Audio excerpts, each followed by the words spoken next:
এরপরে হলো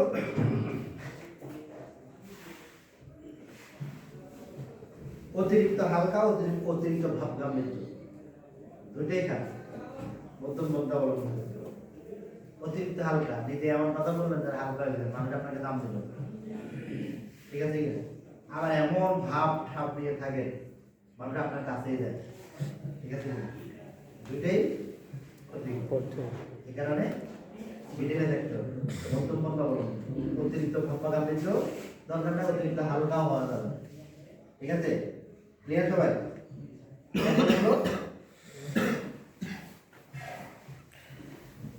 আপনার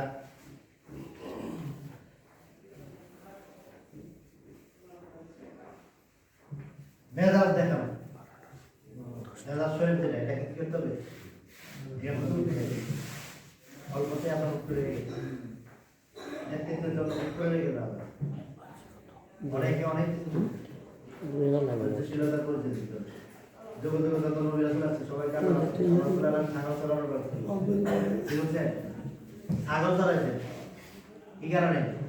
ছাগলের যে নেচার, মানুষের নেচারের মধ্যে মিল আছে। তার ফলশ্রুতিতে দেখবেন বৃষ্টি আসতেছে, বৃষ্টির মধ্যে ছাগল ব্যাপক চিল্লাপাল্লা করবে। আপনি সামনের দিকে তাকে টানতেছেন পাশে নেওয়ার জন্য, সে কি করবে? পা দিয়ে সামনে দাঁড়াবে। বুঝছেন কি না? মানুষের নেচারটা আপনি মানুষকে ভালো কাজের জন্য ভালো দিকে দাবিদার করার চেষ্টা করেন, মানুষ কি করবে? আসতে যাবে বিভিন্ন হয়েছে কি এখানে ধৈর্য হারা যাবে, এখানে কি করা যাবে না? ধৈর্য হারা এটা বললাম কি ধরো আপনার মেজাজ দেখা কোনটা মেজাজটাই তো আলোচনা করবো না। হ্যাঁ, এখানে মেজাজটাকে নিয়ন্ত্রণ করতে হবে। আপনি রাগ করে ছেড়ে দিলেন, তাহলে ওই লোকটা কি আন্দোলন থেকে দূরে দূরে, ঠিক আছে? এই কারণে নিজেকে নিয়ন্ত্রণ করতে হবে, রাগটাকে হজম করতে হবে। অনেকের অনেক কথা শুনতে হবে, জামাত নিয়ে অনেক সমালোচনা করবে, এই সমালোচনা শুনতে হবে। সমালোচনা হজম করার মতো আপনার ক্যাপাবিলিটি অর্জন করতে হবে, ঠিক আছে? এরপরে হলো অহংকার, এগুলো পরিহার করতে হবে। অশালীন কথা এবং ভাষা পায়েসা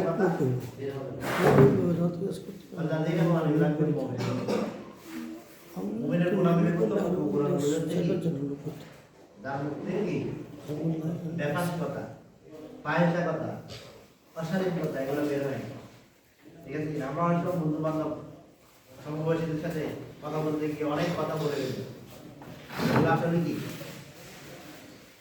পায়েসা কথা, এটা আমাদেরকে খেয়াল রাখতে হবে। এরপরে আন্তানুমান, এটা পরিহার করতে হবে। রাসূলের হাদিস হচ্ছে ইয়াকুল জান্নাহ ফা ইন্নাল জান্নাহ আকযাবুল হাদিস। তোমরা কি করো? ইয়াকুল জান্নাহ, মন্দ ধারণা, কুধারণা থেকে কি করো? কারণ এই মন্দ ধারণা কুধারণা হচ্ছে কি আকযাবুল হাদিস, কবিরা গুনাহ, এগুলা এই কারণে মানুষ সম্পর্কে মন্দ ধারণা করা যাবে। একজন কর্মী সম্পর্কে, একজন ব্যক্তি সম্পর্কে আপনি জায়গায় করে বসে থাকেন না, তার সাথে কন্ট্যাক্ট করতে হবে, যোগাযোগ করতে হবে, বিষয়টা জানতে হবে, ঠিক আছে কিনা? এরপর হলো হিংসা বিদ্বেষ পরিহার করা, হিংসা বিদ্বেষ পরিহার করা।